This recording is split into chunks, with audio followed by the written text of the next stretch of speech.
Assalamualaikum warahmatullahi wabarakatuh. Ketemu lagi anak-anak dengan saya Ibu Asih Wahyuti. Seperti biasa, saya mengajar kelas 8. Kali ini saya akan membahas tentang puisi. Sebelum saya menjelaskan secara detail tentang puisi, kita mulai pelajaran kali ini dengan berdoa terlebih dahulu dengan cara membaca basmalah bersama. Bismillahirrahmanirrahim. Anak-anakku, tetap ingat tentang prokes sebelum kalian memulai belajar kali ini. Ingat 5M, mencuci tangan, memakai masker, menjaga jarak, mengurangi bepergian, dan menghindari kerumunan. Tetap diingat dan tetap semangat. Sebelum melanjutkan ke pelajaran berikutnya, jangan lupa sediakan buku dan alat tulis. Marilah kita ikuti pelajaran secara detailnya. Saya mulai dengan puisi.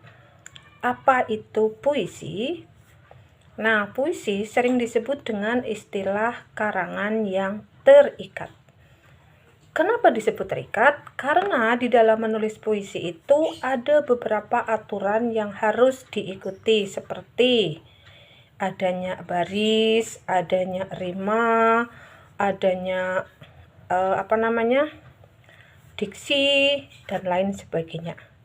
Jadi di dalam puisi itu ada beberapa aturan yang tidak boleh ditinggalkan.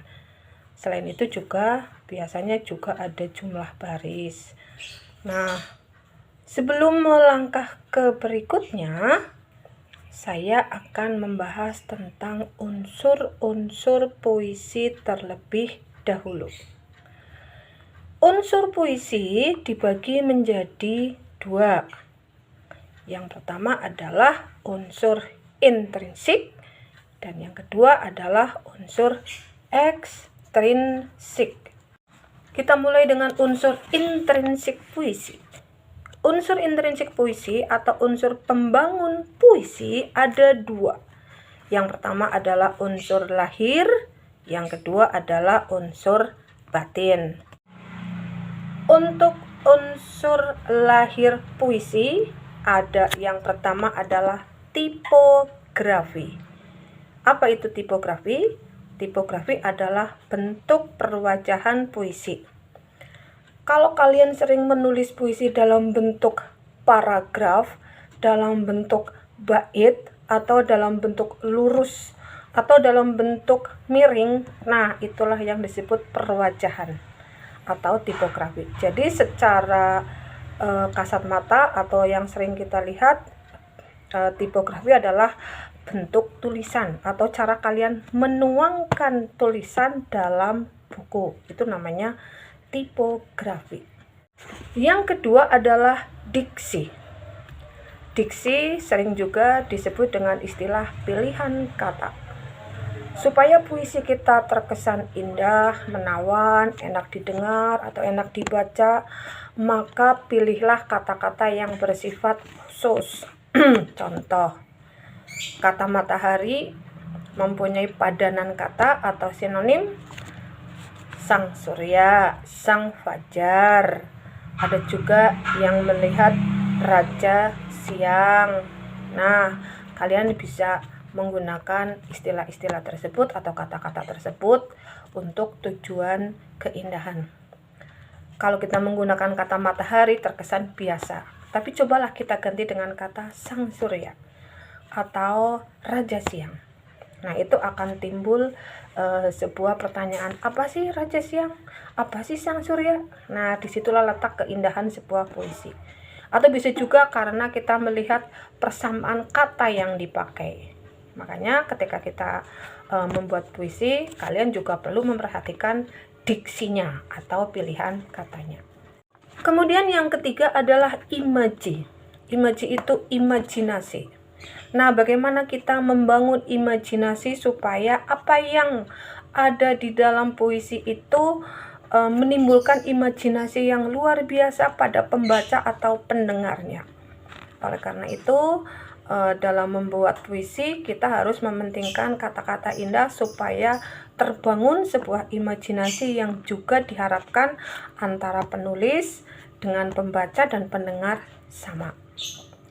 Kemudian yang keempat adalah kata konkret. Nah, kata konkret berarti kata-kata yang nyata, bukan kata-kata yang bersifat fiktif. Kenapa kita menggunakan kata-kata yang nyata? Karena kalau kata-kata yang fiktif akan menimbulkan kerancuan atau menimbulkan ketidakpahaman bagi sang pembaca atau sang pendengar. Nah, jadi meskipun kita menggunakan bahasa indah atau diksinya harus kita perhatikan, tetap harus kata-kata tersebut adalah nyata atau ada wujudnya, ada bendanya, ada barangnya. Kemudian berikutnya adalah gaya bahasa. Untuk gaya bahasa ini ada beberapa macam. Jadi saya ulang, untuk unsur lahir puisi yang ke-1 tadi ada tipografi, yang kedua ada diksi, yang ketiga ada imaji, yang keempat ada kata konkret, yang kelima ada gaya bahasa. Gaya bahasa ini sebetulnya banyak. Kenapa disebut gaya bahasa? Karena biasanya bahasa-bahasa yang kita pakai dalam puisi menggunakan gaya atau menggunakan sesuatu hal supaya terdengar indah. Nah, seperti apa itu gaya bahasa? Gaya bahasa biasanya banyak yang kita jumpai dalam puisi. Ada gaya bahasa perbandingan, ada gaya bahasa pertentangan, ada juga gaya bahasa yang lain yang nanti tujuannya adalah memperindah puisi. Kemudian yang ke-6 adalah rima dan irama. Dalam puisi biasanya ada rima. Rima adalah bunyi akhir pada sebuah puisi. Rima dibagi menjadi beberapa macam. 1. Ada rima lurus.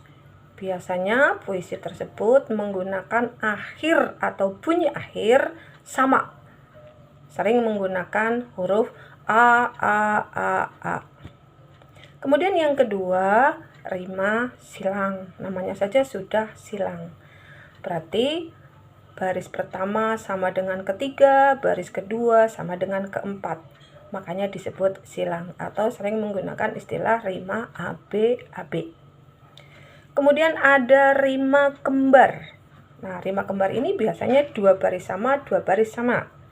Maka sering menggunakan istilah AABB.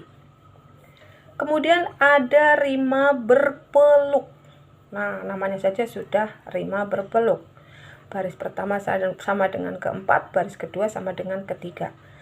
Sering juga disebut dengan rima A, B, B, A. Yang terakhir adalah rima bebas. Namanya saja sudah rima bebas. Maka kalian boleh menggunakan bunyi akhir yang berbeda-beda, tidak apa-apa, karena namanya saja sudah bebas. Kemudian irama. Irama dalam puisi juga berbeda-beda. Ada yang dibaca panjang, ada yang dibaca pendek, ada yang dibaca dengan nada keras, ada yang dibaca dengan nada lembut, ada yang dibaca dengan nada bertanya. Supaya irama ini sampai, maka sebelum membaca puisi harus ada pemahaman terlebih dahulu. Jangan sampai isi puisi bernada tanya tapi dibaca seperti nada memerintah. Nanti tidak akan terjadi pemahaman. Oleh karena itu irama harus mengikuti sesuai isi puisi. Nah, itu sepintas tentang unsur lahir puisi. Jadi ada berapa? Saya ulang ya. Yang pertama ada tipografi, yang kedua diksi, yang ketiga imaji, yang keempat kata konkret, yang kelima gaya bahasa, yang keenam ada rima dan irama. Kemudian berikutnya, setelah tadi saya membahas tentang unsur lahir, sekarang saya akan membahas tentang unsur batin. Hampir lupa. Ada 4 unsur batin yang perlu kalian ketahui. Yang pertama adalah tema. Secara kasat mata memang tema tidak akan kita jumpai. Akan kita jumpai kalau kita sudah membaca berulang-ulang. Kemudian terjadi sebuah kesimpulan. Nah, kesimpulan ini biasanya ada unsur temanya. Makanya dalam memahami sebuah puisi kita harus melihat secara keseluruhan dulu. Baru bisa melihat temanya apa. Nah, apa itu tema? Tema adalah ide pokok atau permasalahan yang ingin dibahas atau disampaikan. Nah, makanya ini disebut unsur batin karena tidak kelihatan. Yang kedua adalah amanat. Amanat adalah pesan yang ingin disampaikan kepada pembaca atau pendengar sehingga pendengar atau pembaca memahami apa isi puisi tersebut dan sesuai dengan keinginan penulis atau pembacanya. Kemudian yang ketiga adalah rasa. Rasa sering juga disebut dengan istilah perasaan. Nah, di sini adalah penulis ingin mengungkapkan perasaan yang ada dalam hatinya yang ia tuangkan dalam bentuk catatan yang berbentuk puisi. Nah, makanya di situ kadang-kadang ada perasaan sedih, ada perasaan senang, ada perasaan suka, ada perasaan kecewa, atau ada perasaan yang lain seperti khusyuk. Yang keempat adalah nada. Nah, nada ini adalah perasaan yang diperoleh oleh pendengar setelah dia mendengarkan bacaan puisi. Nah, makanya kadang-kadang orang gampang sedih ketika mendengarkan orang membaca puisi ketika dia juga pintar membuat perasaannya atau membawa perasaannya. Oleh karena itu nada itu muncul setelah ia mendengarkan puisi. Ya, jadi kalau perasaan itu dari sang pembaca, kalau nada biasanya muncul dari yang mendengarkan atau sang pendengar. Nah, demikianlah unsur batin puisi. Jadi kalau saya ulas, unsur lahir ada 6, unsur batin ada 4. Demikian yang bisa saya sampaikan kali ini. Semoga bermanfaat. Jangan lupa dicatat ya, supaya tidak lupa.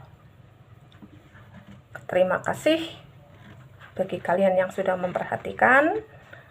Tetap semangat dan jangan lupa tetap menjaga prokes 5M. Assalamualaikum warahmatullahi wabarakatuh.